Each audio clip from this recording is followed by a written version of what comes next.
key bỏ dương ấy trong từ nó chẳng hạn năng cứ việc nơi thật thầy bạn năng mình ra rồi đó anh ấy phải khán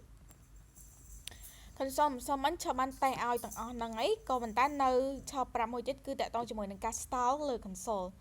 chẳng cho ra là code dương sao mình như má nè để sao cho connect với cho mũi nâng index.html nó chẳng dương ra là index.html nâng mắt JavaScript nó việt đài chẳng cho inspect máu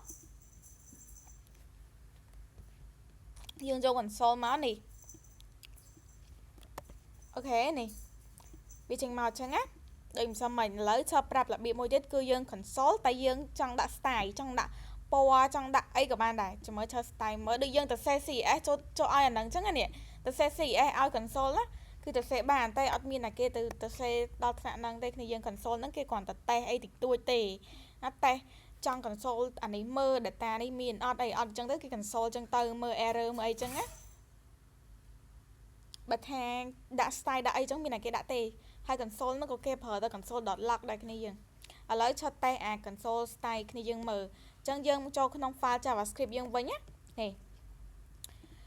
chẳng cho dương từ xe console log thằng đa sần này cho từ xe bánh cùng ai thì dương thành ní console.log ok và tao mà cho đã tha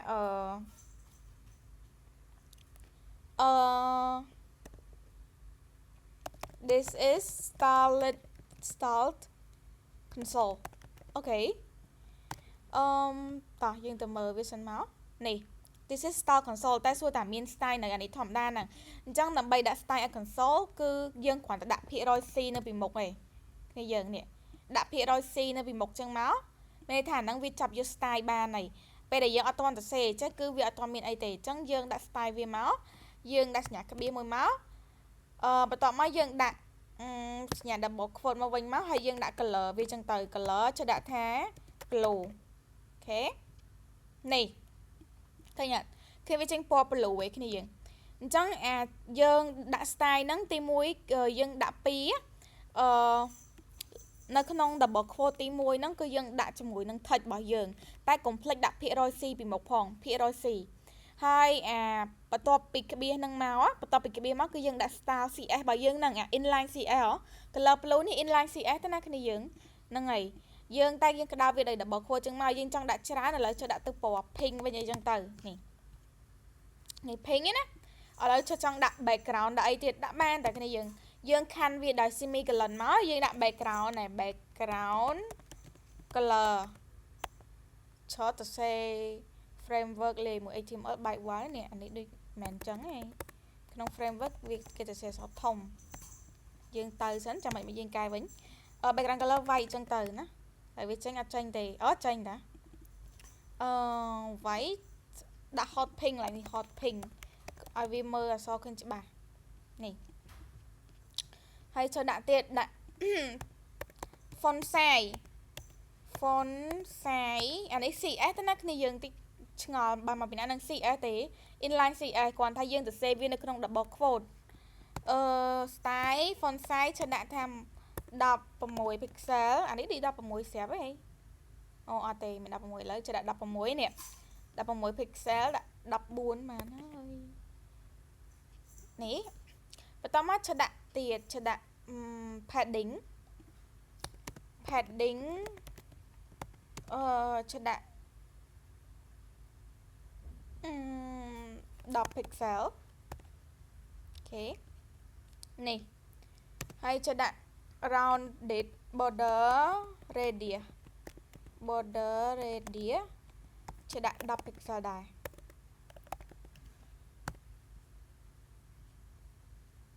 10តិចធំពេកអូខេអញ្ចឹងយើងចង់ទៅសេដូចទៅសេ HTML CS អញ្ចឹងអានេះគ្រាន់ថាយើងដាក់បានតែអក្សរអីចឹងទេទៅដាក់អីញ៉ៃនឹងដាក់បានទេអាហ្នឹងគ្រាន់តែជា console log ទេណាគ្នាយើងគ្រាន់តែជា console log ទេវាហើយក៏អត់មានតែគេទៅ console log ដាក់ style console log ដែរគឺគេ console log គឺគេគ្រាន់តែចង់ដឹងថាវាចេញអីប៉ុណ្្នឹងឯងគ្មានតែគេទៅដាក់ style ទេពួកអីយើង design តែលើនេះទេណាយើង design តែ UI ទេទៅដល់ក្នុង console នេះ user ណាទៅបើក console មើលអញ្ចឹងហ្នឹងហើយអត់ទេយើងតេស្តធម្មតាទេអញ្ចឹងអត់គ្រាន់តែឆក់ឲ្យមើលទេថាហ្នឹងយើងអាចដាក់ style ចូលបានតែពេលធ្វើមែនតើអត់មានដាក់ style ដាក់អីចឹងទេណាខាត់ពេលយើងអូខេ អូខេចឹងអាហ្នឹងគឺ console ដាក់ style យើងទៅ say clear របស់យើងមកយើងចង់ console ឲ្យចេញអីដាក់ហ្នឹងមកតែ complete ដាក់ភាគរយ C នៅពីមុខវាបន្ទាប់មកយើងក្បៀសមួយមកហើយយើងដាក់ double quote មួយទៀតទៅ say inline style មក CS របស់យើងហ្នឹងទៅ say ចូលមកគឺវាដើរហើយណាចឹងអាហ្នឹងគឺ style console អូខេចឹងបើគ្នាយើងតន់ចាំទៅមុខទៀតបើអត់តន់ទេកាត់ឈើសួរអញ្ចឹងយើងមកចូលចំណុចទី4ដែលយើងនិយាយតាក់ទងជាមួយនឹង comment អញ្ចឹង comment នៅក្នុង JavaScript គឺមានពីរប្រភេទគឺមាន single line comment ហើយនិង multi line comment បើគ្នាយើងរៀន Java មាន13មាន single ផង multi ផងមាន document ទៀតដែរតាក់ទងមួយ Java មាន3តែនៅក្នុង JavaScript យើងនេះមានតែ2ទេគឺតាក់ទងជាមួយនឹង single line ហើយនិង multi line អញ្ចឹង comment ហ្នឹងគេប្រើដើម្បីអីអញ្ចឹង comment ឆើតលុប comment នៅក្នុង HTML នៅក្នុង CSS អីគ្នាយើងមើលហើយឯងអញ្ចឹង comment ជាទូទៅហ្នឹងគឺគេហៅថា non executable line of code ណាថាមកជួនិយាយទៅឲ្យតែប្រភេទ comment គឺគឺវាអត់ run ទេវាអត់ execute ទេអត់មាន execute ចាញ់ទេវាគ្រាន់តែឲ្យ developer មើលទេណាអត់មាន user អីគឺគាត់អាចទៅមើល comment យើងនៅក្នុង code យើងបានទេអញ្ចឹងមានតែយើងអ្នកទៅសេទេអ្នកមានតែ developer ទេដែលអាចមើល comment បានក្នុង code ហ្នឹងហើយភាគច្រើនគឺគេ comment តាក់ទងជាមួយនឹងការបញ្យល់ឬក៏អីផ្សេងតាក់ទងជាមួយនឹង function អីអញ្ចឹងបើយើងធ្វើការច្រើនអ្នកគឺ comment គឺa must ទេពេលដែលយើងទៅ say function ទៅ say អីមួយយើងត្រូវ comment ថា function ហ្នឹង parameter ដែលយើងដាក់ក្នុងហ្នឹងវាមានតួនាទីគេខ្លះ parameter ទី1ហ្នឹងគឺត្រូវបោះឲ្យគេមក parameter ទី2ហ្នឹងគឺត្រូវបោះឲ្យមកហើយ return វា return ជាអីទៅវិញយើងដាក់ជា document comment អញ្ចឹងណាដើម្បីបញ្យល់គេឧទាហរណ៍តាម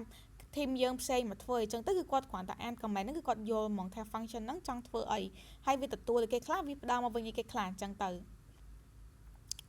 ហើយក៏ជំនួយទៅដល់ការ debug អីផ្សេងដែរណាហើយដូចឆាននិយាយមិនអញ្ចឹងថាវាជា non executable line of code គឺ program គឺវាអត់ execute ដល់ហ្នឹងទេអញ្ចឹងវាអត់មានប៉ះពាល់ដល់ program ទេតែកុំចេះតែ comment ណាគ្នាយើងកុំតែថា comment វាអញ្ញៃអីចឹងអត់និយាយទៅ comment តែពេលណាដែលយើងត្រូវការបើយើងធ្វើ project ម្នាក់ឯងយើងធ្វើខ្លួនឯងចឹងយើងចង់អូកន្លែងនេះយើងចង់ note ទុកអីចឹងទៅយើងចូលមកមើលលើក្រោយយើងខ្លាចយើងភ្លេចថាកន្លែងនេះមានន័យថាម៉េចយើង comment ចោលទៅតែបើយើងធ្វើការជា team យើងកុំ comment ផ្ដេសផ្ដាស comment ឲ្យមានន័យហើយឲ្យត្រូវជាមួយនឹង context របស់យើងមកអូខេហើយ comment ណាគឺយើងប្រើ ChatGPT ឯងឃើញវា generate comment ឲ្យមួយឯអាហ្នឹងសរសេរកូដមែនតើអត់មានតែគេ comment ដល់ថ្នាក់ហ្នឹងឯអាហ្នឹងវាហួសហេតុពេកឯហ្នឹងឯងព្រោះ developer គាត់យល់ឯង2 3 line comment 1 2 3 line comment 1អញ្ចឹងយើង generate GPT chờមើលដឹងចេញ comment ចេញឲ្យលុបក៏វានៅតែនេះដែរ AI វាលក្ខណៈថារបៀបទៅសេកូដរបស់វាគឺវាអាចមើលដឹងហ្នឹងហើយអញ្ចឹងយើងមកចូល comment យើងវិញអញ្ចឹងទី1ហ្នឹងគេហៅថា single line comment អូខេតោះ single line comment នៅក្នុង JavaScript គឺយើងប្រើជាមួយនឹង slash double slash គ្នាយើងគឺ slash 2 ដងហ្នឹងឯងអញ្ចឹងអូនថាកន្លែងនេះគឺចង់ដាក់console log ចង់បញ្យល់ថានេះគេនិយាយពីអីអញ្ចឹងជិះដាក់ comment មួយជិះដាក់ slash 2 ដងមកជិះសរសេរ comment នឹងបានន័យថា this is an example of styled console using CSS inline អូខេអញ្ចឹងអានេះគឺជា comment អញ្ចឹង comment ហ្នឹងគឺប៉ុណ្្នឹងឯងគ្នាយើងគ្រាន់តែយើងមើលទៅយើងហើយពណ៌វាគឺពណ៌ប្រផេះអញ្ចឹងណាហ្នឹងហើយយើងដាក់ theme អីក៏វាពណ៌រៀងស្រាលជាងគេដែរពណ៌រៀងប្រផេះអញ្ចឹងណាវាអត់ច្រឡំងាយច្រឡំមួយគេទេអញ្ចឹងយើងមកមើលនៅក្នុង program របស់យើងគឺអត់មានលេចវាមកទេណាឃើញអត់មានចេញមកអីទេអញញ៉ៃទេគឺយើងដូចឆានិយាយចឹងថាមានតែ developer យើងអ្នកមើលទេបានឃើញអញ្ចឹងយើងចំណាំខ្លួនឯងអញ្ចឹងទៅអូខេហើយបើគ្នាយើងខ្ជិលទៅសេអញ្ចឹងខ្ជិលដាក់អញ្ចឹងវាយូរអញ្ចឹងទៅគ្នាយើងទៅសេប៉ុណ្្នឹងហើយគ្នាយើងចុចនៅកន្លែងណាក៏បានដែរនៅក្នុងជួរមួយហ្នឹងណាចុចដាក់នៅកន្លែង cursor យើងនៅកន្លែងណាក៏បានដែរឲ្យតែនៅ line ទី23ហ្នឹងបន្ទាប់មកគ្នាយើងចុច control slash ឬក៏ command slash នៅក្នុង programming language ណាក៏ដោយបើគ្នាយើងចង់ comment លឿនចុច control slash ឬក៏ command slash មកអូខេទៅវា comment ឲ្យហីវាអត់រើសភាសានេះខ្ញុំមុនហ្នឹងគឺចុច comment slash ឆាត់បានថាវាចាញ់ឯងគឺចុច command slash បើថា Windows យើងប្រើជាមួយនឹង control slash ណាចូលទៅ generate meaning វាណាអូខេនេះអញ្ចឹងគឺយើង chẳng ăn comment vẫn có đây kia này chẳng anh nắng chẳng ba comment vẫn đi kia dương nè dương console lock lệnh mùi chân tờ ô thà thà nhôm chẳng bật console lock lệnh mùi đi trên sân control slash bỏ nhát vị ba đây ở lại nhôm chẳng ba vinh control slash mà tăng tiền mắt vị ba vinh này chắc việc bật bà chẳng hạn cứ dương pra control slash mà window rồi có comment slash mà make ok chẳng hạn cứ comment anh đang cái single line mùi tích cứ multi line cái này dương multi line nó mới thay comment line tràn lơ bị mùi tích cứ multi line này nè multi line comment ហ្នឹងគឺគេប្រើសម្រាប់ដូចតើតងជាមួយនឹង explanation វែងដូចចង់និយាយមកញ៉ាំថា function អីចឹង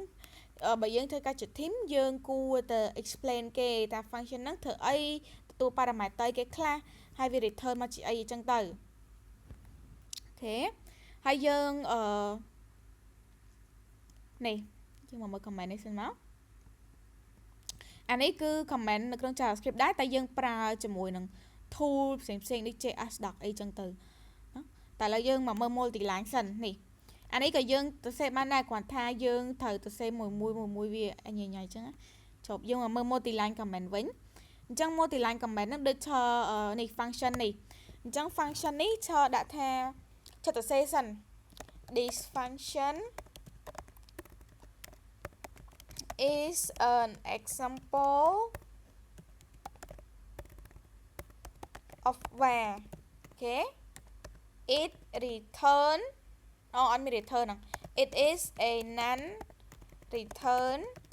function តែយើងឃើញកន្លែងដែលឆុចចង់ node នេះមិនបន្ទាត់ពីបន្ទាត់អញ្ចឹងឆុច select នេះ select ពីបន្ទាត់ហ្នឹងមកគឺយើងចុច control slash ឬក៏ command slash ដូចឆុច5មិញមកគឺវា command single line អញ្ចឹងគឺវាអត់ល្អទេអញ្ចឹងយើងធ្វើ multi line វិញ multi line នេះតើយើងសរសេរអូខេយើងដាក់អានេះយើងដាក់អា slash ឲ្យផ្កាយបន្ទាប់មកយើងបិទវានៅ line ណាយើងបិទវានៅបើសិនជាយើងអត់បិទវាអញ្ចឹងទេគឺវា comment ក្រោមហ្នឹងគឺ comment គ្រប់យ៉ាងតែម្ដងអញ្ចឹងយើងបិទវាវិញយើងដាក់ផ្កាយយើងបិទ slash មកវិញមកអញ្ចឹងអាហ្នឹងគឺវា comment ហ្នឹងណាអញ្ចឹងនេះយើង comment មក block នេះជាទូទៅអា n នេះគឺគេជាប់បន្ទាត់មកចែកគ្នាយើងគឺគេអត់ដាក់វាជាប់ជាមួយនឹងអាបន្ទាត់នៃអក្សររបស់យើងទេនេះគេជាប់បន្ទាត់អញ្ចឹងអានេះក៏គេជាប់បន្ទាត់ដែរឲ្យវាស្រួលមើលអញ្ចឹងទៅនេះអូខេនេះអញ្ចឹងអាហ្នឹងគេហៅថា multi line comment អញ្ចឹងយើងចង់ដាក់ comment អីនៅក្នុងហ្នឹងទៀតក៏បានដែរនេះយើងចង់ទៅសេប្រហែល100 line ក៏បានដែរគឺឲ្យតែយើងបិទវាបើកវាដោយ slash ផ្កាយហើយបិទវាដោយ slash ផ្កាយ slash មកវិញអញ្ចឹងទៅគឺវា comment មួយឯនេះញ៉ាំអញ្ចឹងអាហ្នឹងគឺជាគេហៅថា multi line comment ណាអូខេមួយទៀតអញ្ចឹងអានេះគឺប្រភេទ comment នៅក្នុង JavaScript វាមាន2នឹងឯងប៉ុន្តែវាមាន special type comment ប្រភេទជា comment special ចុះ admit គ្នាយើងមួយសិន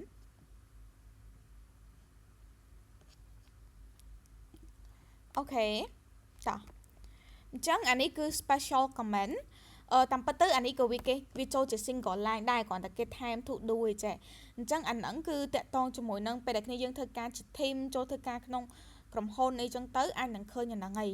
ដោយសារតែឧទាហរណ៍ថាកន្លែងហ្នឹងteam របស់យើងគាត់ឃើញកន្លែងណាដែលយើងធ្វើខ្វះអីចឹងទៅឬក៏មេរបស់យើងគាត់ឆែកទៅឃើញខ្វះអីចឹងទៅគាត់ចង់ឲ្យយើងធ្វើអីមួយចឹងទៅគាត់ដាក់ comment តែគាត់ដាក់ to do ចុច2ពីមុខដើម្បីបញ្ជាក់ថាអាហ្នឹងគឺជា task មួយដែលយើងត្រូវធ្វើអូខេនេះអញ្ចឹង to do ហ្នឹងគឺប្រភេទcomment យើងដាក់អញ្ចឹងទៅគឺមានថាកន្លែងហ្នឹងគឺយើងត្រូវធ្វើឬក៏យើង note ខ្លួនឯងក៏បានដែរឧទាហរណ៍ថា project ហ្នឹងគឺយើងធ្វើអត់ទាន់ហើយទេ feature មួយនេះយើងធ្វើនៅបានពាក់កណ្ដាលអញ្ចឹងយើងដាក់អីគេ to do អញ្ចឹងមកនេះ to do នេះឃើញវាដូរពណ៌ហ៎អញ្ចឹងសម្រាប់ comment នៅក្នុង JavaScript គឺវាចាប់ឲ្យយើងដូរពណ៌អញ្ចឹងមកចូលដឹងថាវាប្រើ extension ទេចាក់មានដាក់ extension អីទេគ្នាយើងជប់ចាំមើលសិនគេលោមាន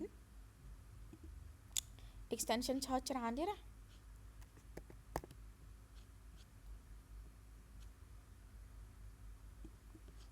ជួយដាក់ comment មើលគេលោវា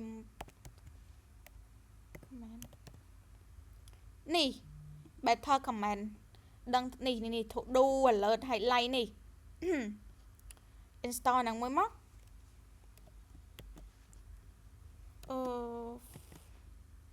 comment shift 4 អូខេ anh ấy cái này anh ấy ở đây ok mùi nắng cái này better comment nắng chẳng cho bỏ cho con group comment tới min po min sa chẳng dương sủa mơ chẳng tới install nắng màu ok dương bạn một vĩnh này khi này dương khơi bây giờ dương đã thuộc đủ chứng tới việc highlight trên po lương ở dương chẳng chẳng bây giờ dương ô tới khơi vì nghi cái lệ tới nghi khơi nghi cho bà rộng chẳng á chúng ta ô thà first ở được có add được có implement chẳng tới implement login with Google lấy chẳng tới nếu cái về trên po hiện lương bài tự pro chẳng á chẳng tới dương cái lệ mất cái khơi mòn tham mê dương được có thêm dương quá chẳng node ở dương thơ cảnh lô quạt plek phép dương rồi có dương node còn anh cảnh lô dương plek thời chắc dương đã thuộc đủ chứng từ hay cái admin passport ấy tự program bằng dương tề admin passport tự UI tề cứ việc admin execute tề khoảng thay dương mơ khơi một phần ngày ok cứ thuộc đủ một tiếng cứ warning nắng ô ta tha cái lại nắng cứ style tự xe nó được như dương phở và chân từ vá number nắm smart 7 ok chẳng dương khơi thêm dương phở và nó cứ kêu lên đi cầm mình ai prai đó cứ vì outdated vì ăn lòi vì ăn lên lò thì đây cứ cái trình lệch mà dương của tập ra lại đó chẳng cái nên dương anh đã comment mỗi dương đã warning là vì mẹ chỉ error vì mẹ chỉ bắt đầu này warning cho admin tranh thế one oh được miền extension này thiệt ắt nó alert không lấy cái phần alert với nhỉ alert mình tranh phong dương pra cho mùi nắng sinh nhà ưu tiên ở trên bọc hòm ok sinh nhà ưu tiên ở trên bọc hòm ta sinh nhà ưu tiên này thế này và nỉnh tranh màu ấy chẳng dương đã nhà ưu tiên là bị một tới video từ bọc hòm ô tô ấy nè ok chẳng cho đã thế và should not use và please use let instead ok nè chẳng dương chẳng đã warning này chẳng dương đã tới trong lên poi viết mẹ warning về tranh để chẳng dương đã nhà ưu tiên môi máu nó bị một với máu cứ trên cả hòm chẳng này ok chẳng là cứ warning mùi tên nó cái hai documentation comment JS doc anh ấy được chỉ miền extension mỗi JS doc này chắc có toàn install đáy cái này dương install máu it's not verified ấy lần mà rồi size PK download nó mấy test ra thôi lấy cho screenshot đây cái này dương muối ok chúng mơ feature kê ní chậm đài pra cho ta xe do món tại dương khơi mình kê pra ai sro pra dương pra bao cái đó anh ấy thơm mày thế nè feature detail select all parameter of a function import the generate NGS anh ấy tạo tông mười năng function này cái dừng tạo tông cho mười năng function parameter bọc function tại cái dừng chọn install á cho bà ai ok các bạn đang nơi từ xe của anh đã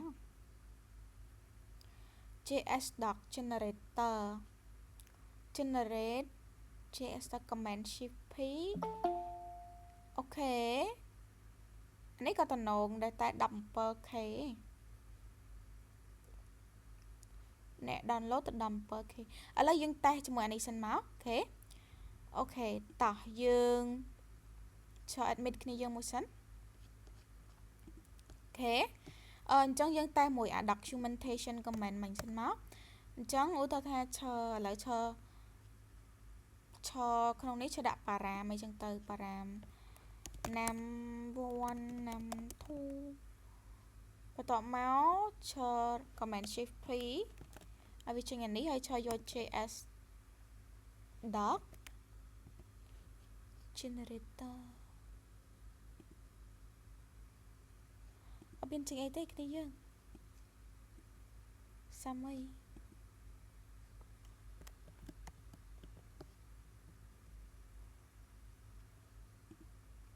ឆក់ដែរប្រើ js doc ហ្នឹងផងទៅសេខ្លួនឯងយកមកអូចាញ់មកហើយនេះនេះអញ្ចឹងយើង click នៅលើ function យើងនឹងមក select function យើងមកបន្ទាប់មកយើងធ្វើការចុច command shift p ឬក៏ control shift p ទៅឬក៏យើង select លើអានេះក៏បានដែរគ្រាន់តែពេលយើង select គឺយើងត្រូវដាក់សញ្ញាធំជាងសិនដើម្បីបញ្ជាក់ថាយើងចង់ run extension ចង់ run អីចឹងទៅហើយយើង search js doc មកយើង download វាចេញមកហើយណាតោះមកយើងចុចទៅលើអាហ្នឹងទៅគឺវា generate អាហ្នឹងឲ្យនេះវា generate ឲ្យឆើមិញអញ្ចឹង add document ហ្នឹងគឺតាក់ទងជាមួយនឹង param របស់ function ណានេះគឺ param របស់ function អាហ្នឹងគឺសំខាន់គ្នាយើងឈរធ្វើការក៏ជួបអាហ្នឹងដែរគឺ function មួយគឺគេដាក់អាហ្នឹងមកតែនេះគឺ description ថា function របស់យើង function ហ្នឹងធ្វើឲ្យគេចឹងទៅថាអូ fetch user from API ចឹងទៅហើយមាន parameter គេ parameter num1 អានេះគឺជាតកតងជាមួយនឹង type ទេគ្នាយើងចាំបាច់ដាក់ក៏បានដែរ param num1 អីចឹងទៅគឺហើយ return នេះគេ return អីចឹងទៅអូខេអានេះ any ទេដោយសាររបស់យើងអត់មាន return ទេអញ្ចឹងវា any អីវាអីក៏វា return បានដែរ JavaScript ហ្នឹងណាអូខេ param បើយើងប្រើជាមួយនឹង TypeScript អានេះកាន់តែសំខាន់ពួកអីយើងពេលខ្លះគ្នាយើងដាក់ type នៅក្នុង file ផ្សេងអញ្ចឹងទៅគ្នាយើង team យើងខ្ញុំរត់យកទៅមើលនៅក្នុង file ហ្នឹងគេអាចមើលនៅក្នុងនេះក៏បានដែរចឹងហ្នឹងគឺតាក់ទងជាមួយនឹង documentation comment ដែលគេអាចនឹងប្រើពេលដែលយើងទៅ save function fetch API ឬក៏ function ដាក់ util អីផ្សេងហ្នឹងណានេះអញ្ចឹងយើងមើលនៅលើនេះមកយើង hover នៅលើឈ្មោះ function ហ្នឹងមកយើងឃើញហ្មងយើងឃើញថា function នេះវាទទួលអីគេទទួល any ថាអីក៏បានដែរ value វាចង់ជា number ចង់ជា string boolean អីក៏បានដែរហើយ description នេះ function ហ្នឹងគឺ fetch user from API មាន param ចំនួន2 param num1 និង param num2 ចឹងទៅហើយយើងអាចដាក់ description គឺយើងអាចដាក់សញ្ញាដកមកយើងថា num first number អូខេខ្លាញ់ take low គេមើល num1 num2 ហ្នឹងអត់ដឹងអីគេទៀតចឹងយើងដាក់ expand គេទៀត second number អូខេចឹងយើង hover ទៅនេះវាចេញ first number second number អីចឹងហ្មងចឹងណាចឹងអាហ្នឹងគឺជា documentation comment ដែលគេប្រើជាមួយនឹង function អានេះក៏យើងអាចដាក់ description ទៀតបានដែរថា does not return anything does not return anything អូខេនេះនិយាយទៅយើង hover ទៅវាឃើញមកចឹងណាហ្នឹងហើយចឹងអាហ្នឹងគេហៅ documentation comment នេះបើយើង return អីចឹងទៅអានេះអត់យើងទៅសេ JavaScript ហ្នឹងយើងអត់ចាំបាច់ដាក់មកក៏បានដែរនេះអត់ចាំបាច់ដាក់មកក៏បានដែរ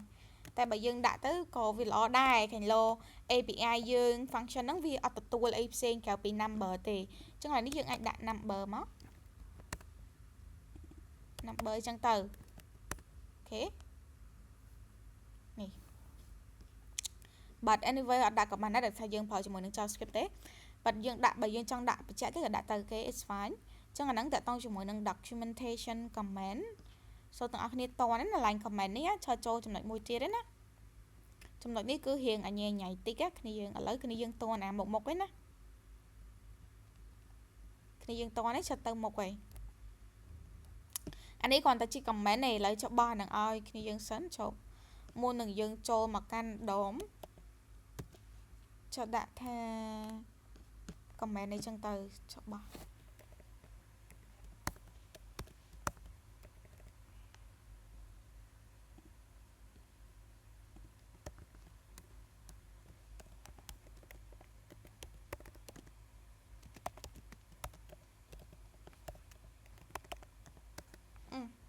JavaScript ចូលសេខុសទៀត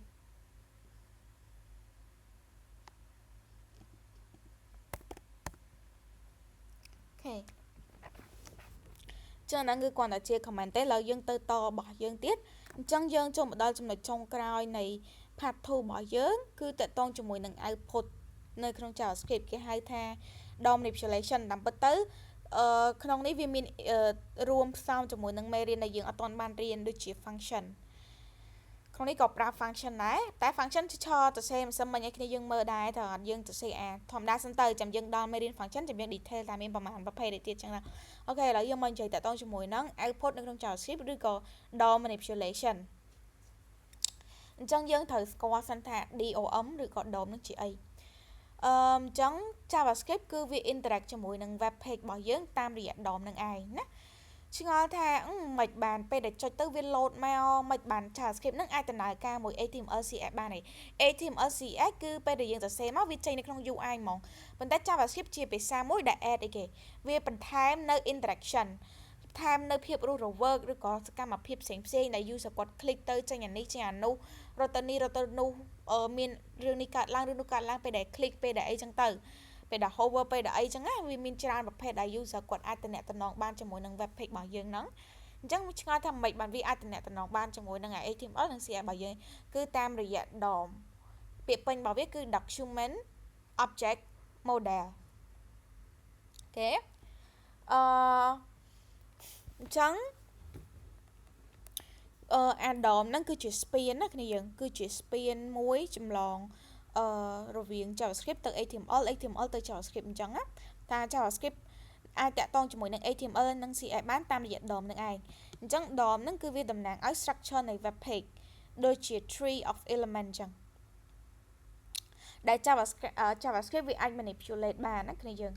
នេះដូចគ្នាយើងឃើញនៅក្នុងរូបភាពនេះនិយាយទៅ DOM ហ្នឹងគ្រាន់តែថាវាដូចតែ HTML របស់យើងទេគ្រាន់ថាវា convert ទៅជារបៀបជាមេធៀងណាវារបៀបជាមេធៀងនេះដូច root element ដំបូងមាន document ហ្នឹងវាក្តោប everything ហើយអាហ្នឹង DOM ឯណានេះបន្ទាប់មកវាមាន root element ហ្នឹងគឺ HTML បន្ទាប់មក HTML ហ្នឹងវាចែកជា2មាន head មួយមាន body មួយ head យើងដាក់ title ដាក់អីចឹងទៅដល់ពេល body យើងដាក់ជាមួយនឹង element A element B មាន H1 មាន A ចឹងទៅឥឡូវយើងមកមើលមួយទៀតសិនមានឧទាហរណ៍នៅនេះមួយដែរចឹង document object model ហ្នឹងគឺជា programming interface ដែលអនុញ្ញាតឲ្យ JavaScript ហើយ JavaScript វាអាចដំណើរការជាមួយនឹង HTML និង CSS បានវាចាត់ទុក HTML document ដូចជាមេឃធាងមួយដែល element មួយហ្នឹងគេហៅថាជា node ដូច P ដូច div ដូច button និយាយទៅបើ tag បាត់ tag មួយហ្នឹងគេហៅថា node មួយនៅក្នុងហ្នឹងណាអញ្ចឹងដូចខ្ញុំនិយាយមកអញ្ចឹងថាវាដូចជា span ណោះនេះវាដូចជា span ចម្លងរវាង code របស់យើងទៅកាន់ user interface ចឹងមិនពី JavaScript ទៅ HTML ទេថានិយាយចាំមិនត្រូវវិញនេះពី code របស់យើងទៅកាន់ user interface នេះអញ្ចឹង HTML គឺវាចេញអញ្ចឹងយើងទៅសេអានេះអីដែលយើងទៅសេចេញមកគឺអញ្ចឹងទៅណានេះ HTML មាន body មានអីចឹងទៅមាន H5 H1 មាន list មានអីចឹងទៅអញ្ចឹង browser គឺវា convert អាហ្នឹងទៅជា DOM អូខេវា convert អាហ្នឹងទៅជា DOM នេះទៅជា DOM អញ្ចឹងមាន HTML បន្ទាប់មកចូលក្នុងមាន body មាន div ក្នុង div មានអីគេមានចែកជា3 div របស់យើងមាន h file 1 h1 1និង ul 1ក្នុង ul មាន list ចំនួន3ទៀតអញ្ចឹងទៅនេះ list ចំនួន3អញ្ចឹងទៅអូខេហើយនេះ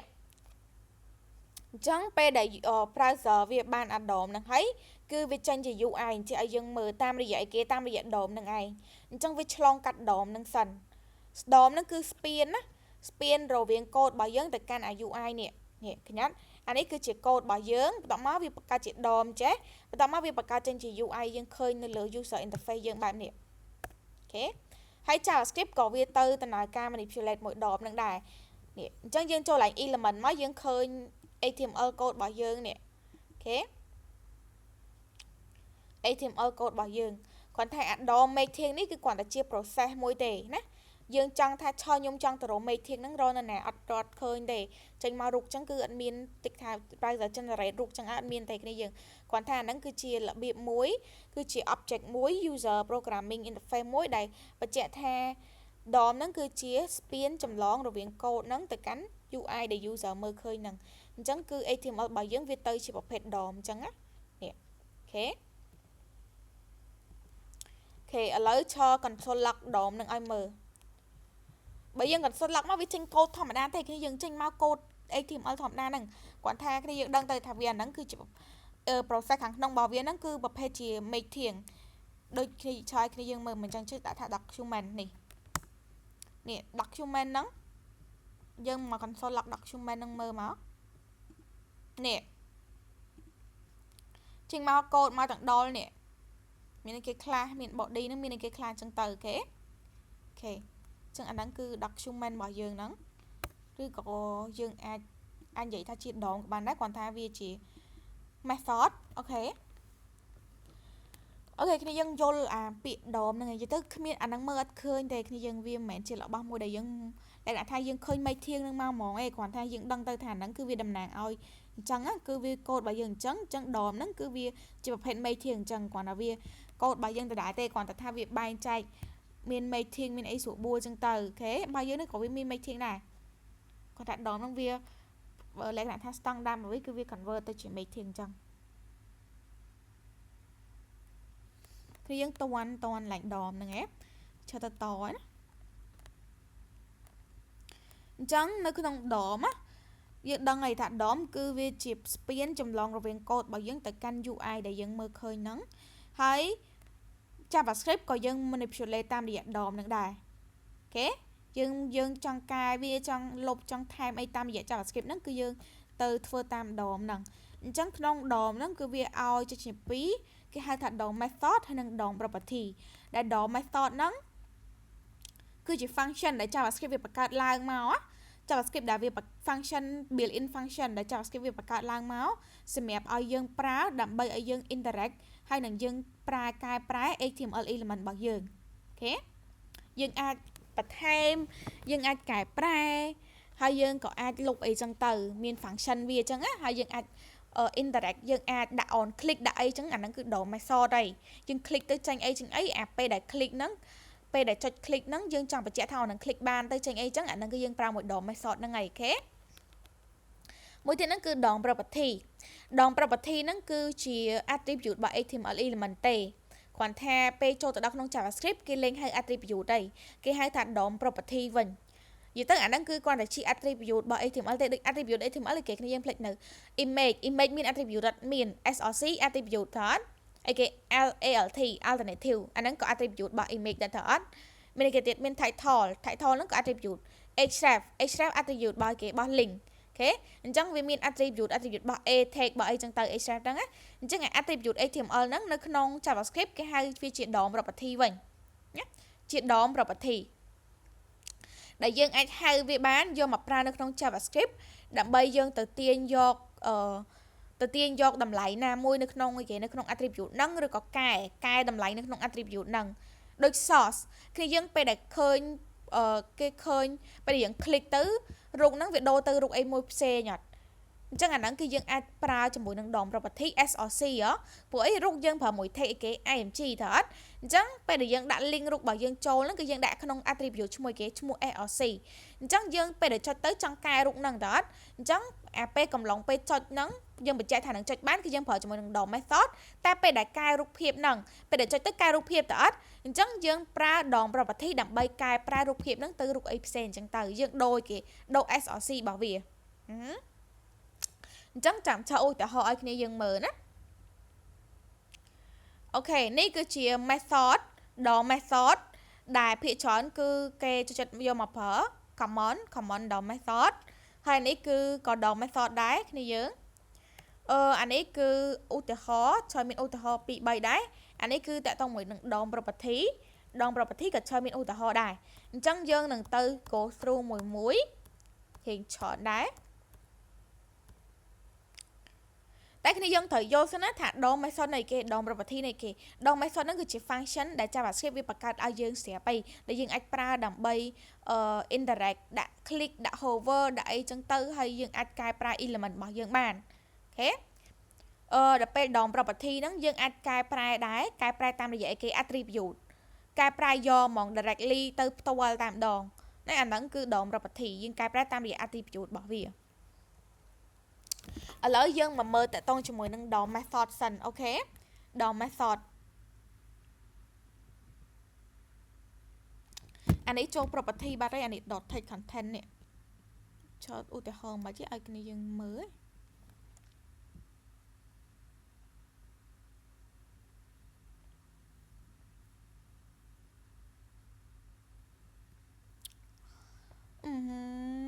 chờ mình វាទៅទាំងពីរហ្មងទៅទាំងព្រមហ្មងឥឡូវឈប់បញ្យល់ទៅទាំងព្រមហ្មងទៅអូខេឥឡូវយើងមកមើល method ទី1របស់យើងmethod ទី1របស់យើងអានេះចូលដល់ចំណុចដែលយើងត្រូវ focus ហើយណាយើង manipulate ចាប់ដើមធ្វើការជាមួយនឹងការកែប្រែ HTML ការកែប្រែអីអញ្ចឹងដល់ចំណុចនេះគឺគ្នាយើង focus អញ្ចឹងកន្លែងទី1នេះគេហៅ method get element by id ណា get element by id អញ្ចឹងនៅក្នុងហ្នឹងគឺដូចក្នុងឧទាហរណ៍ចដាក់ឲ្យអញ្ចឹងគឺយើងត្រូវដាក់ id អញ្ចឹងការយើងរៀនក៏ឆ្លធ្លាប់ឲ្យមើលដែរតើអត់យើង style តាមរយៈ id យើងដាក់គេសញ្ញាត្រង់ជ្រុកតើអត់តែយើងអត់សូវប្រើ id សម្រាប់ style ទេដូចឆានិយាយអញ្ចឹងថា id ហ្នឹងភាគច្រើនគេប្រើជាមួយនឹង javascript ឥឡូវដល់ javascript ឯងគឺដល់ពេលដែលយើងត្រូវប្រើហើយអូខេតោះយើងចូលកូដរបស់យើងមកកូដនេះចូលសុំលុបចាញ់ណាចូលលុបចាញ់ហើយឥឡូវយើងចូល index.html របស់យើងនេះ I have something to tell you នេះតោះអូខេអញ្ចឹង I have something ចូលដាក់មកពីរជាប់គ្នាមកស្រួលគ្នាយើងមើល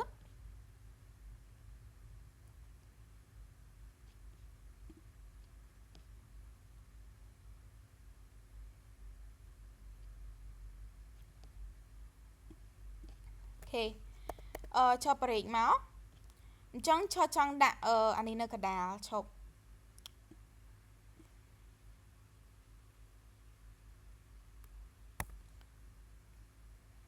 ឈ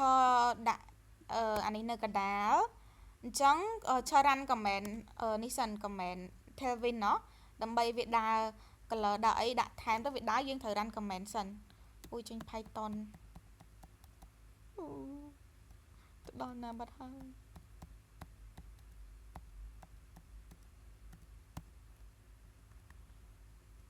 ឈប់វែងណាគ្នាយើងអូឈប់មើលនៅឡាញនេះដូចជាមាននេះអូខេមាន copy មកឈរ control C មួយមក clear វាចោល clear terminal កុំឲ្យវាញញ៉ៃអូខេ paste មក enter box អូខេstyle source style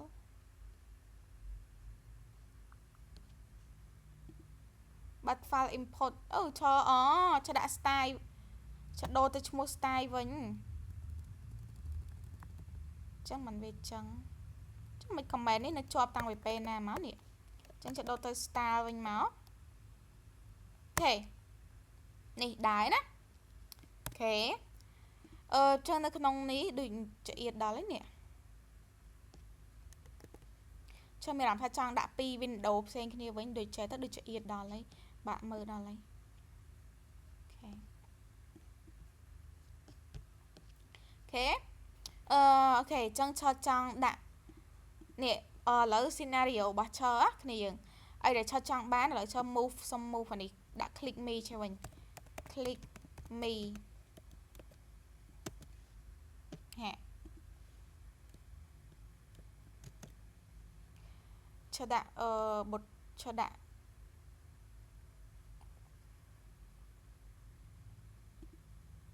រូបបេះដូងមួយមកហើយឈរលុប on click នេះចេញសិនអូខេអញ្ចឹងឥឡូវហ្នឹងគឺចុចទៅក៏អត់ទាន់ចេញអីទេនេះចុចទៅក៏មានចេញអីទេតែឈរចង់យកវាមកកដាលអញ្ចឹងយកវាមកកដាលយើងអាចប្រើជាមួយនឹងflex ក៏បានដែរ flex មក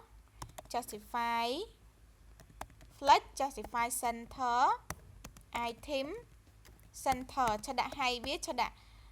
screen age screen ហ្នឹងថា height របស់យើងយក 100 vh យកពេញមួយ screen អញ្ចឹងទៅវាមកនៅកដាលហើយឃើញអត់នេះពេលដែលចុចទៅឈរចង់ឲ្យចេញ text ពីក្រោមនេះថា I love you អញ្ចឹងទៅនេះចេញ text ពីក្រោមហ្នឹងពេលដែលចុចទៅឥឡូវចុចទៅអត់ទាន់ចេញអីទេតើអត់អញ្ចឹងលក្ខណៈថាដើម្បីឲ្យវាចេញ text ពីក្រោមហ្នឹងបានយើងត្រូវមានអីដើម្បីផ្ទុក text ហ្នឹងសិនឥឡូវឈរដាក់ h3 មួយចោលអូខេ តមកក្នុងហ្នឹងគឺឆត់ដាក់អីទេនេះអត់ចង់ឲ្យវាជន់ចេញអីទេតោះតែ click បានវាចាញ់អញ្ចឹងអាហ្នឹងគឺយើងប្រើជាមួយនឹង JavaScript ដើម្បី manipulate វាឯណាអញ្ចឹងដំបូងហ្នឹងគឺវាមិនចេញអីទេតោះតែ click បានវាចាញ់អញ្ចឹងឥឡូវយើងដាក់ x3 ចាំមកគ្នាយើងដូចឧទាហរណ៍ថាអញ្ចឹងឧទាហរណ៍ថាយើងដូចថាគេចែកអីគេចែកគេចែកនៅកង់ទីនយើងនៅកន្លែងញ៉ាំបាយនៅសាលាអញ្ចឹងគេចែកមកហូប free អញ្ចឹងទៅប៉ុន្តែគេអត់មានឲ្យចានយើងទេណាអញ្ចឹងថាយើងត្រូវទៅដល់ប៉ុន្តែខ្ញុំដាក់ឧទាហរណ៍មកឲ្យងាយយល់ទេនេះ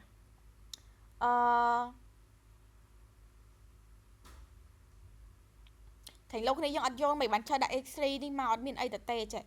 លក្ខណៈថា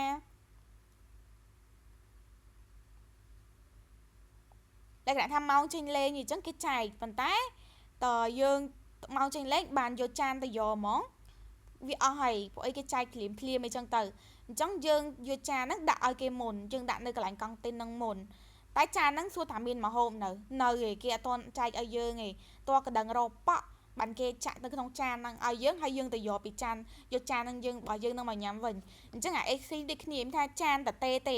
ពួកអីយើងអត់ទាន់ឲ្យវាចង់ចេញមកទេចង់អត់មានចេញអីទេតើតែ click នេះតើក៏ដឹងរក click នេះបានចេញអាហ្នឹងថិចមកអញ្ចឹងអានេះដូចចានតទេអញ្ចឹងយើងអត់ទាន់មានដាក់អីទេប៉ុន្តែបើយើងអត់ដាក់អាហ្នឹងសួរថាមានអីដាក់អត់ដូចគេចាញ់ម្ហូបហើយយើងអត់យកចានអីគេដាក់ផងគេដឹងតែយើងចង់បានគេដឹងតែដាក់នៅណាឲ្យយើងអត់មានដឹងទេអញ្ចឹងដូចយើងអត់បានអញ្ចឹងធ្វើម៉េចក៏អត់បានដែរអញ្ចឹងអានេះដូចគ្នាអញ្ចឹងដូចចានតទេយើងយកទៅដាក់អញ្ចឹងណាបើមិនជាយើងអត់ដាក់អាហ្នឹងទេ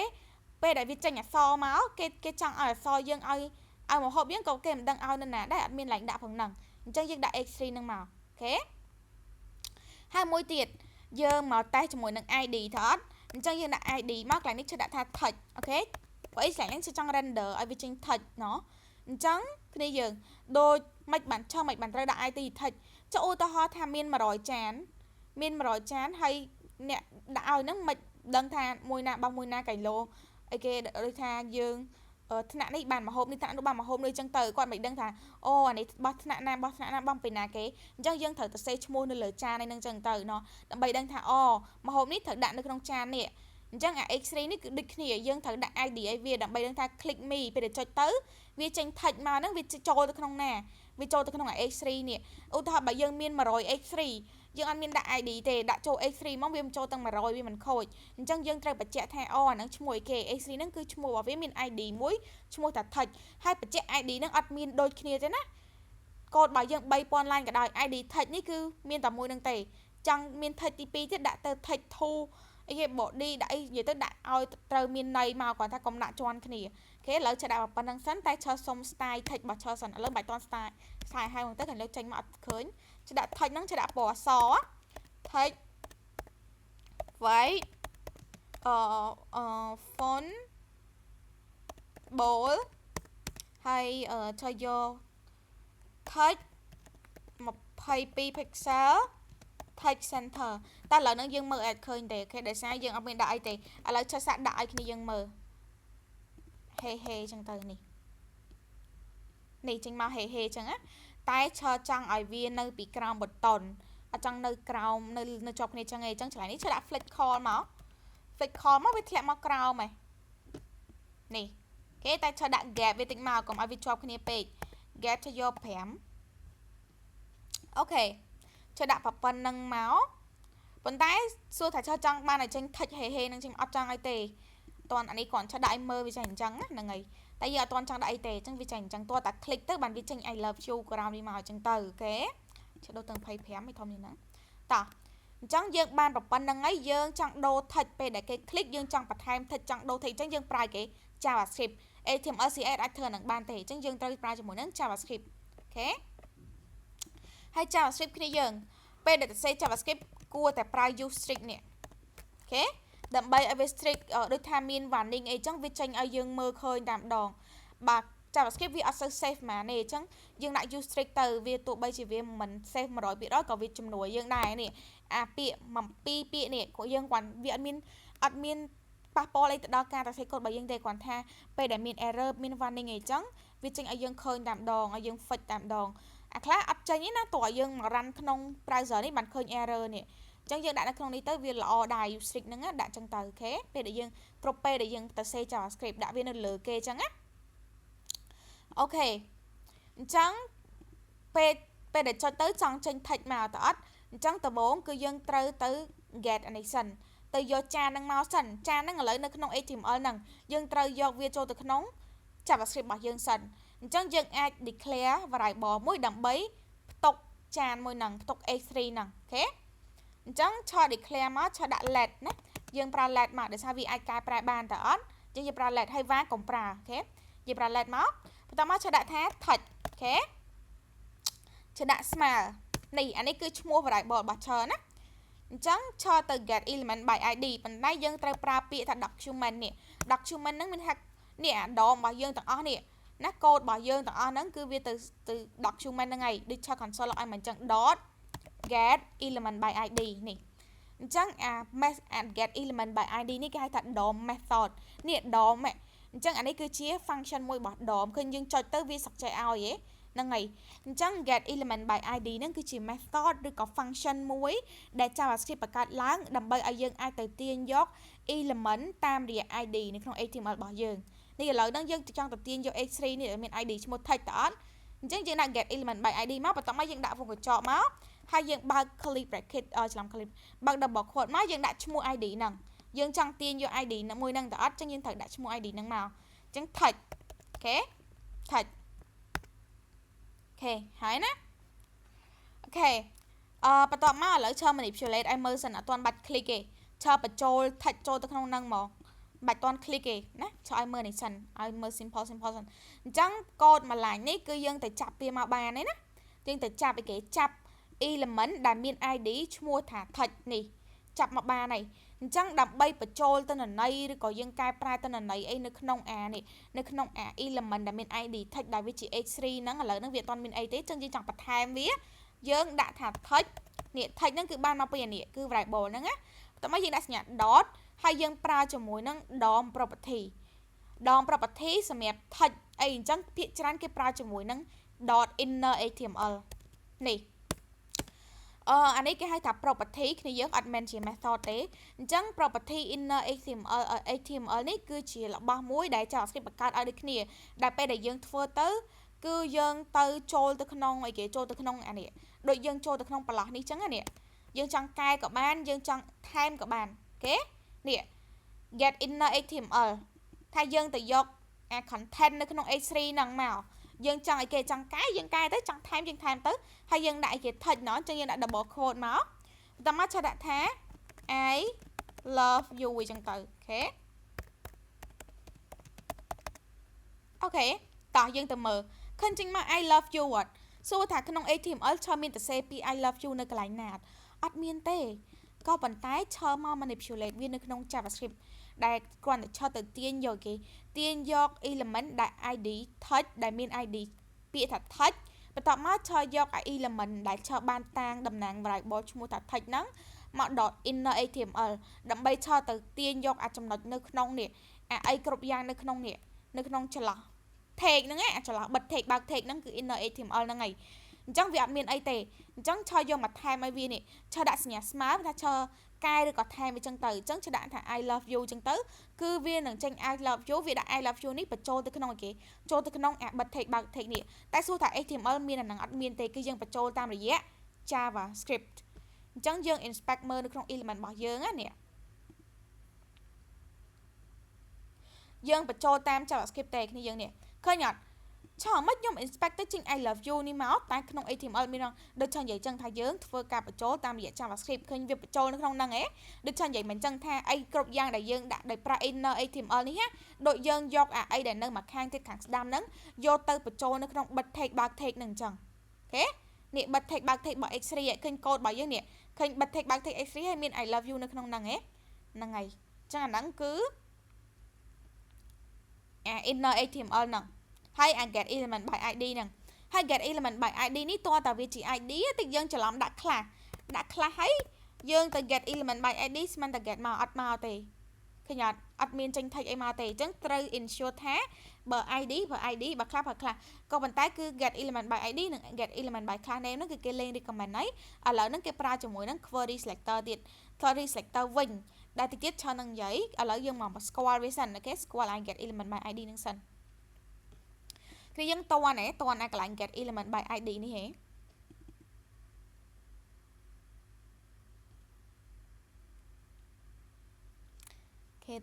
អត់តន់សួរតិចអត់ច្បាស់បើគ្នាយើងអត់ច្បាស់សួរថាអត់តន់សូវយល់ទេតែតមក get element by ID ហ្នឹងអញ្ចឹងយើងគ្រាន់តែយើងទៅ get ទៅ query យក element ដែលមាន ID ឈ្មោះថា text នេះចូលមកក្នុង JavaScript របស់យើងបន្ទាប់មកយើងយក variable ដែលយើងទាញយកមកមិញហ្នឹង .inner.html ដើម្បីចូលទៅក្នុងនេះដើម្បីដាក់ចូល text នេះដាក់ text នេះចូលអូខេ I love you ក៏ប៉ុន្តែសួរថាត្រូវ use case របស់យើងអត់មិញចង់និយាយថាម៉េចតោះតែ click me នេះបានចេញឥឡូវអត់ទាន់ click ផងវាចេញមកបាត់ឯហ្នឹងសួរតែចង់បានអាហ្នឹងអត់ទេអញ្ចឹងចូល cut អាហ្នឹងចេញសិនអូខេអញ្ចឹងចូលទៅ save function មួយមក function ពួកអីអាហ្នឹងគឺ click តើនេះគឺ click ហ្នឹងគឺជារបស់មួយដែលយើងអាច interact ជាមួយ user បានគឺជាទង្វើកិរិយាសព្ទអីដែលយើងធ្វើអូខេអញ្ចឹងយើងអាចដាក់វាក្នុង function បានហើយអញ្ចឹងក្នុង function ហ្នឹងគឺសម្រាប់ function click button ហ្នឹងឯងអញ្ចឹងចេះថា function ហ្នឹងជាដាក់ show text ចោះថាពេលដែលចុចទៅបង្ហាញ text function ហ្នឹងណាអូខេ function ហ្នឹងគឺចុចទៅបង្ហាញ text អញ្ចឹងជាដាក់ show text ចឹងមកអូខេបន្ទាប់មកចូលដាក់អីគេបើ clip bracket មកឆាប់ pair មិញចូលមកនេះអញ្ចឹងមានន័យថាឥឡូវហ្នឹងវាអត់ចាញ់ទេតើតា function ហ្នឹងវាដំណើរការបានចាញ់អញ្ចឹង function ហ្នឹងយើងចង់ឲ្យវាដំណើរការនៅពេលណានៅពេលដែលគេ click លើអានេះថតនេះពេលដែលគេ click លើអានេះអញ្ចឹងអា button ហ្នឹងនៅកន្លែងណា button ហ្នឹងមិននៅក្នុង HTML របស់យើងនេះអញ្ចឹងនៅក្នុង button HTML គឺមាន function មួយឈ្មោះថា on click នេះ on click យើងគ្រាន់តែហៅ on click ហ្នឹងមកបន្ទាប់មកយើងទៅហៅ function របស់យើងនេះ show text នេះអញ្ចឹងពេលដែលគេ click យើងចង់ឲ្យវាទៅដំណើរការទៅ execute function នេះដើម្បីវាចេញអានេះ execute មកដុំហ្នឹងទៅវាដែរហើយអា text នេះអញ្ចឹង on click គឺយើងហៅ function ហ្នឹងមកអញ្ចឹងពេលដែលយើង click ទៅលើហ្នឹងគឺវាទៅ execute function ហ្នឹងហើយអញ្ចឹងយើងដាក់មកឈ្មោះគេដាក់ឲ្យដូចឈ្មោះរបស់យើងមក show គេ show text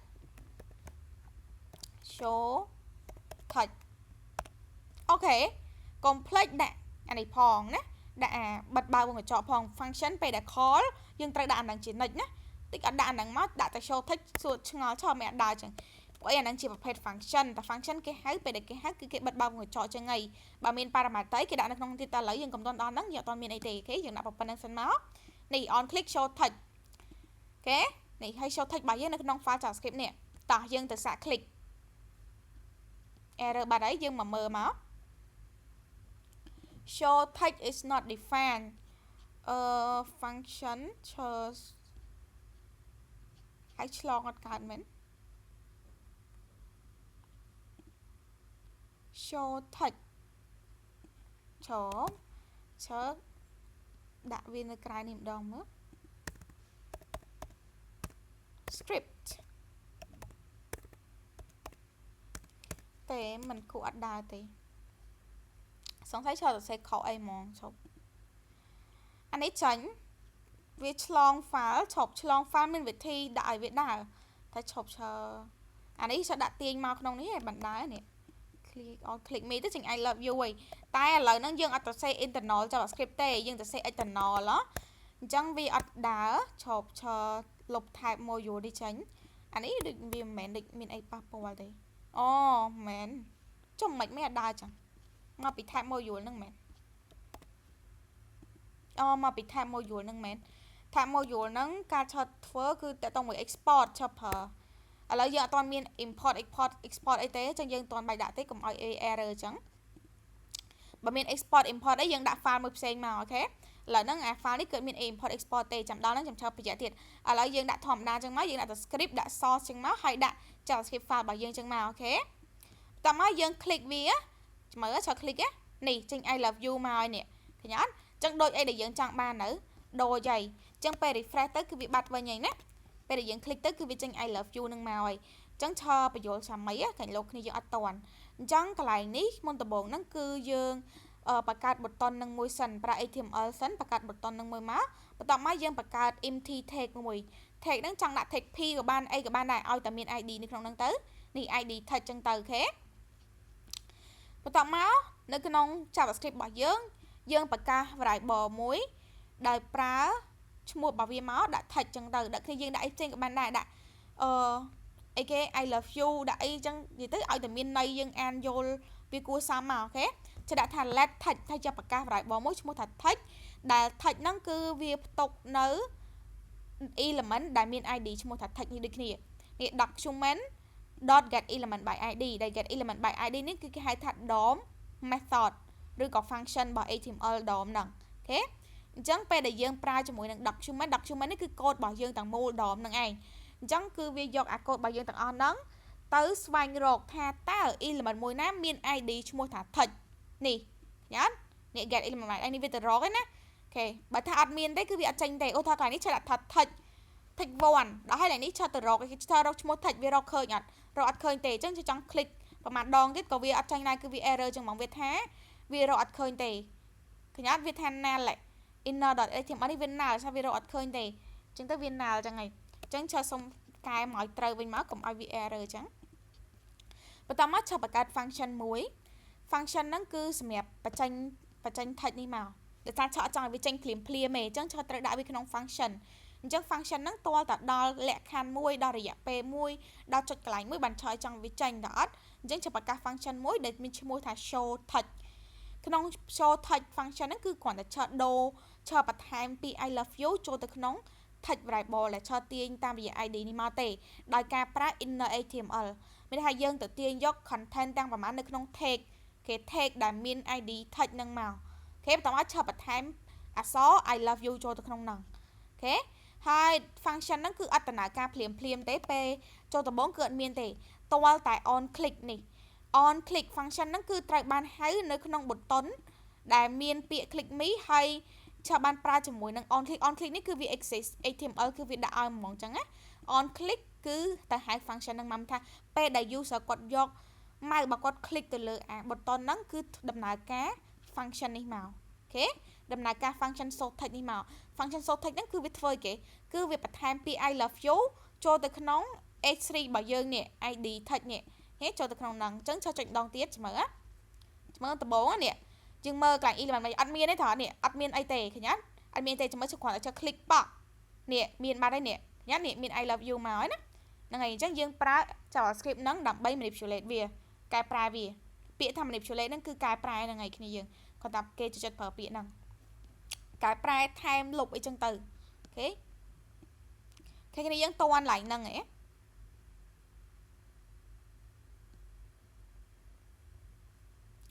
មកមានគ្នាយើងណាអត់តន់ទេ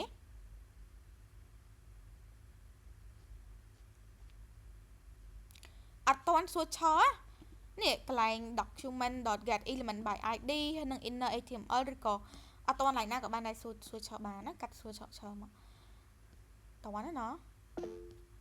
អូខេគ្នាយើងមានគេសួរមកអូខេណាវ៉ាន់សួរមកឆកន្លែង document element by id ហ្នឹង syntax វាមកចឹងបណ្ដោយចា syntax របស់វាគឺមកចឹងបណ្ដោយបាទចានេះគ្នាយើងគឺឆប់បានលេខនៅក្នុងនេះណានេះថាវាមានគេខ្លះតែអានេះគឺអត់អស់ទេគឺគ្រាន់តែថាគេអាសាប្រើនេះទី1ហ្នឹងគឺឆត់ demo គ្នាយើង get element by id នេះ description គឺឆត់ដាក់មកដែរថាវា select element តាមរយៈ ID របស់វាមកអញ្ចឹងទៅហើយមានផ្សេងទៀតតាមពិតទៅ get element by ID get element by class name get element by tag name នេះគឺគេលេង recommend ឲ្យប្រើឲ្យគឺយើងប្រើជាមួយនឹង query selector នេះគឺយើងអាចទាញយក element តាមរយៈអីក៏បានដែរតាមរយៈ ID តាមរយៈ class name អីចឹងក៏បានដែរណាគាត់ថាឥឡូវហ្នឹងគឺយកអត់ដល់ទេគឺឆឧទាហរណ៍ឲ្យមើលមួយនេះអាឧទាហរណ៍មិញហ្នឹងនេះអញ្ចឹងឆមិនក្នុងឧទាហរណ៍ឆប្រើ text content ហើយក្នុងនេះឆប្រើ text content ដល់ពេលក្នុងឧទាហរណ៍ឆទៅ say មែនតើឆប្រើ inner html ក៏ប៉ុន្តែអា inner html ហើយនឹង text content ហ្នឹងវាស្រីងទេគ្រាន់តែគេចិត្តប្រើ inner html ជាងសម្រាប់ text content នេះគ្រាន់តែតាក់ទងជាមួយនឹង text ទេបើសិនជាមាន image មាននៅក្នុងហ្នឹងគឺវាអត់យកមកទេប៉ុន្តែ inner html អ្វីគ្រប់យ៉ាងទាំងអស់នៅក្នុង tag ហ្នឹងវាយកមកទាំងអស់ តែ touch content គឺយកតែ touch ទេអូខេយកតែ touch ទេចឹងកន្លែងនេះបើឆើដាក់ touch content ក៏វាដើរដែរដោយសារឆើថែមក្នុងហ្នឹងអត់មានអីផ្សេងក្រៅពី touch ផងហ្នឹងឆើដាក់តែ touch ចូលហ្នឹងហើយក៏វាអត់មានក្នុងនេះក៏វាតែទេស្អាតដែរចឹងឆើដាក់ touch content ក៏វាដើរដែរមើលនេះឃើញអត់ចេញដូចគ្នានិយាយទៅវាចេញមកដូចគ្នាបែបបិទចឹងគ្រាន់តែមួយ inner HTML អាមួយ touch content អូខេ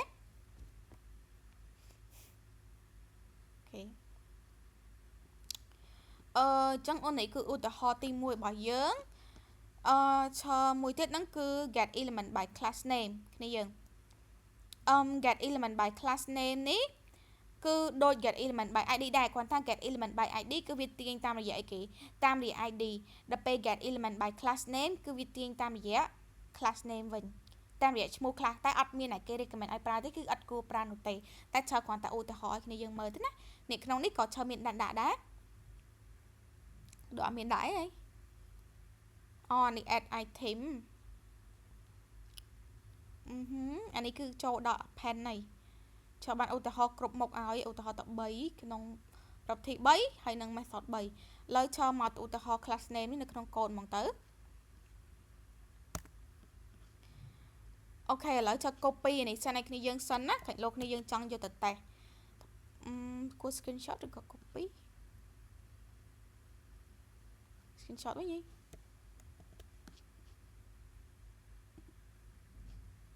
ដឹងឥឡូវកុំតន់ទៅមុខសិនឥឡូវឧទាហរណ៍ថាកន្លែងនេះឈរសុំចង់ដូរទៀតណាដូរទៅវាបាត់អាចាស់អញ្ចឹងទៅកន្លែងលោកគ្នាយើងរក example អត់ឃើញឈរ code Tevin វាវែងអញ្ចឹងទៀតវែងអញ្ចឹងទៅ screenshot វាអត់អស់ទេតែ screenshot អស់វាដាក់ចេះហ្មងទៅហើយឈរ screenshot អានេះ HTML ហើយនេះ JavaScript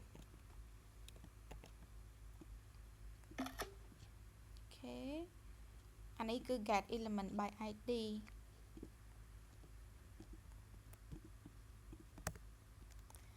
ដាក់ថា get element by id អូខេឥឡូវចូលមកឲ្យគ្នាយើងមើលតើតោះជាមួយនឹង get element by class name មួយទៀតសិនណាអូខេចង់តកតងជាមួយនឹង get element by class name នេះគឺយើងគ្រាន់តែដាក់ដូរនេះទៅ class វិញមកតែអត់មានតែគេប្រើអត់ recommend ទេសូម្បីតែ get element by id នេះក៏គេលេងសូវ recommend ឲ្យប្រើគ្រាន់តែថាប្រើបានគ្រាន់តែថាយើងអាចប្រើ query selector តែបើ class នេះគឺទៅហើយគឺអត់មានតែគេ recommend ទេឥឡូវជិះដាក់ class touch ចឹងទៅឃើញជាន់គ្នាឥឡូវជិះដាក់នៅក្នុងនេះវិញជិះដាក់ថា touch ចឹងមកអូខេចឹងកន្លែងនេះយើងមាន class មួយឈ្មោះ touch ណាអានេះគឺ class របស់ Tevin ទេកុំខ្វល់អូខេចឹងកន្លែងនេះគឺយើងប្រើជាមួយនឹងគេ get element by class name ហើយយើងរកពាក្យថា touch នឹងមកហើយយើងអានេះគឺຕົកដដែលនិយាយទៅដូចតែគ្នាទេគ្រាន់តែមួយចាប់យកតាម class name មួយយកតាម id ជាមួយចុចទៅចាញ់អត់ចាញ់នេះឃើញអត់ចាញ់ទេគ្នាយើងដោយសារអីយើងមកមើលភាពខុសគ្នាយើងមើលមែនតើអានេះ get element ឡើយនេះមាន s អត់គ្នាយើងឆាប់ប្រាប់ថាម៉េចប្រាប់ថា id គឺ unique តើអត់ថាអត់អាចមានជាន់គ្នាបានទេតែសម្រាប់ខ្លះដោយសារខ្លះភាគច្រើនគឺគេប្រើជាមួយនឹងការ style ទេការ styling ដាក់ style ដាក់អីទេអញ្ចឹងវាអាចជាន់គ្នាបានតើអត់ខ្លះគឺយើងអាចប្រើជាន់គ្នាបានប៉ុន្តែ id គឺអត់ជាន់គ្នាទេអញ្ចឹងឃើញ id កន្លែងនេះអត់មាន s ទេឃើញ function ពីគេបង្កើតមកគឺឈ្មោះ function ហ្នឹងគឺអត់មាន s ទេប៉ុន្តែ get element by class name នេះគឺ element នេះគឺមាន s ទេនេះវាមានន័យថា element ហ្នឹងអាចមានច្រើនន័យថាគេដឹងហ្មងថាខ្លះគឺគេប្រភេទដាក់ឲ្យ style ទេអញ្ចឹងវាអាចមានច្រើនអញ្ចឹងកន្លែងហ្នឹងយើងយកអញ្ចឹងមកគឺអត់បានទេតើតែយើងដាក់គេដាក់ index ឲ្យវាទៀត index ទី0មិនថាបើសិនជា touch របស់យើងមាន10អញ្ចឹង index ទី0នេះណា touch នៅកន្លែងដំបូងគេទាំងអស់ណាខ្លះដែលឈ្មោះថា touch ហ្នឹងតែខ្លះហ្នឹងគឺនៅលើកទី1ខ្លះដំបូងគេចាំចុចនេះចេញមកធម្មតាមិញអត់ចេញទេណាអត់ដាក់ index អត់ចេញទេសម្រាប់ class name នេះអត់មានចេញមកទេ click មិនក៏អត់មានចេញមកដែរអញ្ចឹងតើតែឆាដាក់ index ចេះឃើញអត់អញ្ចឹងឧទាហរណ៍ថា touch ឡើងនេះយើងមាន2ឆាមានឡើងនេះ x3 មួយទៀតហ៎ហើយ class វាឈ្មោះ touch ដែរឃើញវាជាន់គ្នាបានហើយបើថា id ជាន់គ្នាអត់បានទេដាក់ទៅអត់មាន error ទេតែវា warning ណាហ្នឹងហើយឥឡូវឆាដាក់ font ឡើងនេះឆាដាក់ទៅ pink វិញឲ្យគ្នាយើងមើលអញ្ចឹង touch ហ្នឹង បើសិនជាយើងចង់ឲ្យវាបញ្ចេញនៅថិចទី2ឃើញថិចនេះដូចគ្នាអញ្ចឹងយើងចង់ឲ្យវាចេញនៅក្នុងអា x3 ទី2នេះកន្លែងខ្លះដែលឈ្មោះថិចដែរតែនៅទី2ដែលថិចវាពណ៌ pink នេះអូខេថិចពណ៌ pink ហើយដាក់កម្រិតភាពដិតវាផងដាក់500អញ្ចឹងទៅអូខេអញ្ចឹងយើងដាក់អីគេសម្រាប់នៅក្នុងវាដូចជា array អញ្ចឹងណានេះតែអត់តន់ដល់មេរៀន array អញ្ចឹងបានឆក់អត់តន់ចង់និយាយខាងលោកគ្នាយើងវល់អញ្ចឹងយើងនិយាយបែបសាមញ្ញសិនអញ្ចឹងវាជាលេខរៀងអានេះគឺ touch វានៅមុនគេវាលេខរៀងទី0សម្រាប់នៅក្នុងភាសាកូដលេខរៀងគឺចាប់ផ្ដើមពីលេខ0អត់មានចាប់ផ្ដើមពីលេខ1ទេអូខេអញ្ចឹងអានេះគឺលេខរៀងទី0អានេះគឺលេខរៀងទី1អត់មានចាប់ផ្ដើមពីលេខ1ទេណាអញ្ចឹងបើយើងចង់ឲ្យវាចេញនៅអាដំបូងគេគឺយើងដាក់វានៅលេខរៀងទី0បើយើងចង់ឲ្យវាចេញនៅក្នុងអាទី2នេះគឺយើងដាក់លេខរៀងវាទី1អូខេអញ្ចឹងឡើយឈើដាក់មកលេខ1មកចាំមើលឈើចុចទៅគឺវាចេញពណ៌ pink អត់នេះឃើញវាចេញពណ៌ pink ឯងដោយសារអីដោយសារយើងចាប់ឲ្យវាដាក់វាចូលទៅក្នុងអីគេដាក់វាចូលទៅក្នុងលេខរៀងទី2នេះelement ទី2តែលេខរៀងនៅក្នុងភាសា program គឺលេខ1អូខេនេះយើងមកមើលឡើងនេះ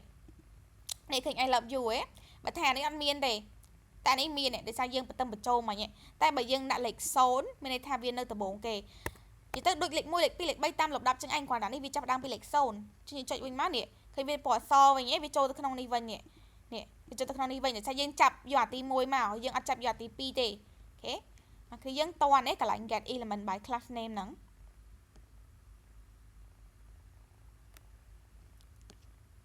គឺយើងតនេះ